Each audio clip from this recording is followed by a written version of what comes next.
Hello, good morning. Top of the morning, everyone. Hope everyone's helping out with them flood victims up in Queensland. Good morning, Mr. Speaker. I'm a representative for my family.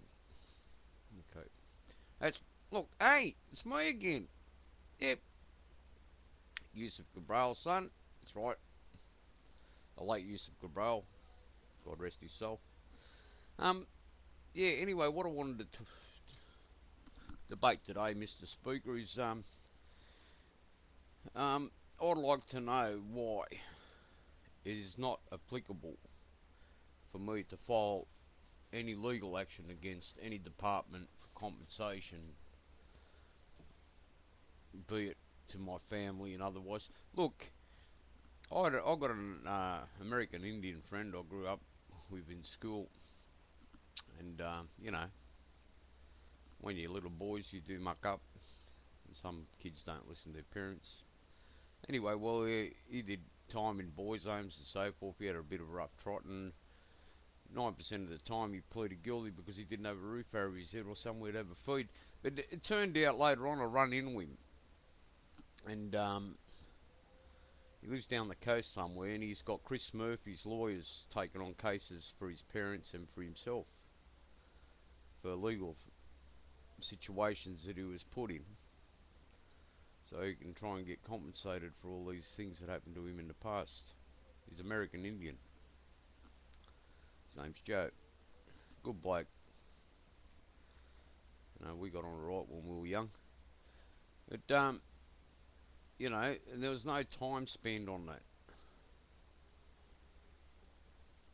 Every time I approached, whether it was a lawyer or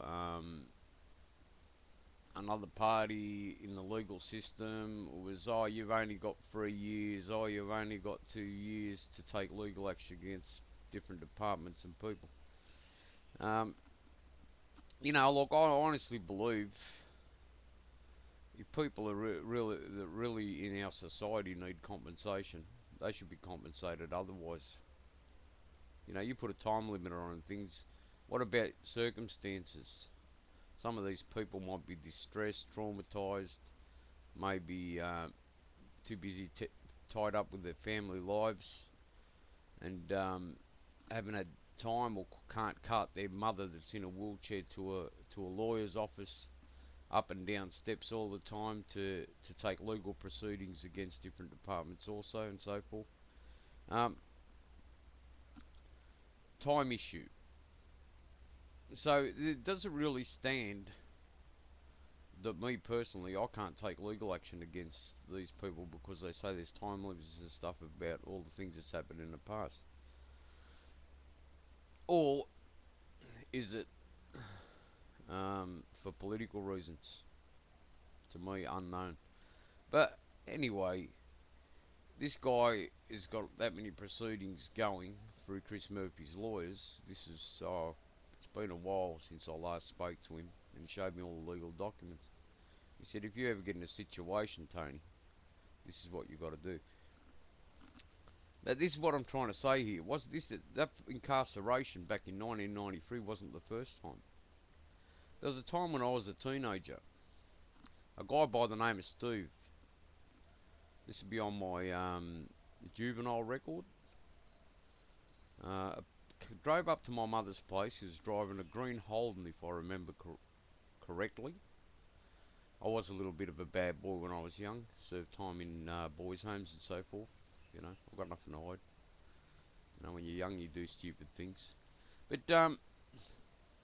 he parked out the front of my mum's place and said, Tony, you want to come for a drive? And I said to Steve, I says, look, man, I'm not going to go for a drive with no stolen vehicles or anything like that. I said, I had a bit of trouble with the authorities in the past for hanging around bad people and stuff. I just, I don't want nothing to do with it. He said, no, it's my car. He says, look, jump in, see the keys in the ignition. We'll go and visit Mr. Webster at a boy's home at Darrick. Like that was the superintendent. He said, we'll go up there and have a coffee. And I said, alright, let's go. We'll go for a drive. Anyway, went up to Darrick Boys Home, parked out the front of Mr. Webster's office, which was the superintendent of the boys' home at the time, at Darrick Boys' Home, and we jumped out the car, started walking around a bit. Next thing you know, the authorities have come. And I said, "What's going on here?" They grabbed Steve, cuffed him, and then they've grabbed me for being an acquaintance or something like that. And I said to Steve, "What's going on?" And he wouldn't tell me. And we got run into the police station, and they said, "Mr. Cabral, you're going to be charged for driving by conveyance," or something like that, I think the charge was. I said, "What did I do? I didn't do anything wrong." They said, "Yes, you did. You're in a stolen vehicle." And I said, "Well, mate, I had no knowledge whatsoever that car was stolen. He told me it was his." But that wasn't good enough. I served 12 months in a boys' home over it. Okay? And that's in the rule. But, you know, you can't change the past, nor you can take legal action on.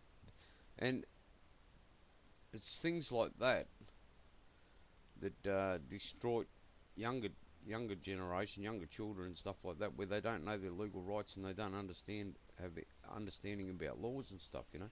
So this wasn't the first time that I got incarcerated. It's once before when I was a teenager, when I was young, under the, you know, juvenile, being a young offender or whatever you call it these days, and that's in the rule. So, you know, that's what I'm trying to say. Look, in a time of span of taking legal action against different things and that you're not aware of, you know, the government only give you, apparently, in our days, you only got 2 years for some departments, 7 years for others, and such and such and such and such. But how are you to know, or how are you to, like, if you're in a situation you didn't know nothing about it, and then, you know, 5, 6 years down the track it was brought to your attention, and you went to take legal action, it's too late. Nothing you can do about it. You know what I mean? Like, it's been about 12 months since my mother went to hospital for the vaccine, and they told me to seek other lawyers. And when I rang these other lawyers, they said, "We want $350 an hour." And I told them my mother's on a pension. She can't afford $350 an hour. The H1N1 vaccine nearly killed her, and a lot of other contents that were in the vaccine that I read on the transcript. Nearly took her life.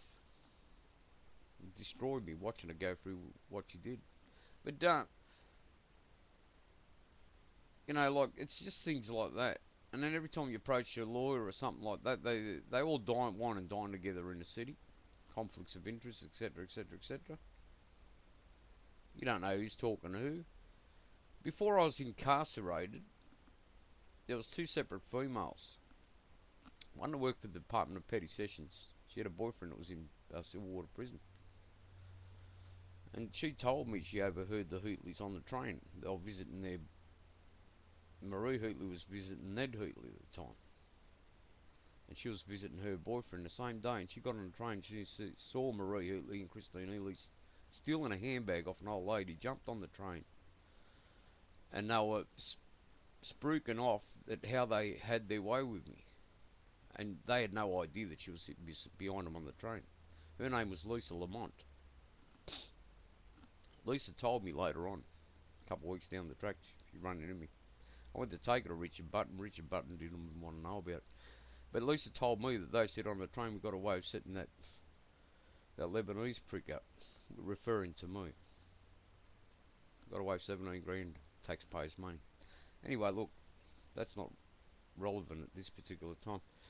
What I'm trying to get across here is, if you're going to give a time limit on people to take lawsuits against different people and so forth, it should be extended or something at least, because some people aren't aware of what's going on, and some people aren't put in a position to drag the, like I said, I've got a mother that's in a wheelchair, and when she had her leg broken when I was apprehended by the authorities one day, and after they let me go, I come home and found her with a broken leg. I couldn't get back in time to give her a blood pressure tablet. See, you got to be a bit lenient, and then just like extend time limits sometime. Maybe change the laws a bit to help people in society too. I can't drag my mother to lawyers' offices in the city and take her upstairs all the time. You know, some people can. You know, but my mother's not in no medical condition. I told the lawyers, the class act lawyers, I says I can't take my mother over there. I'm here full time with her, and it's hard to get someone to come and stay with my mother at times. And I mean, it's really hard, mate. It's a big commitment looking after your parent. You got to commit yourself, body and soul, 24 around the clock.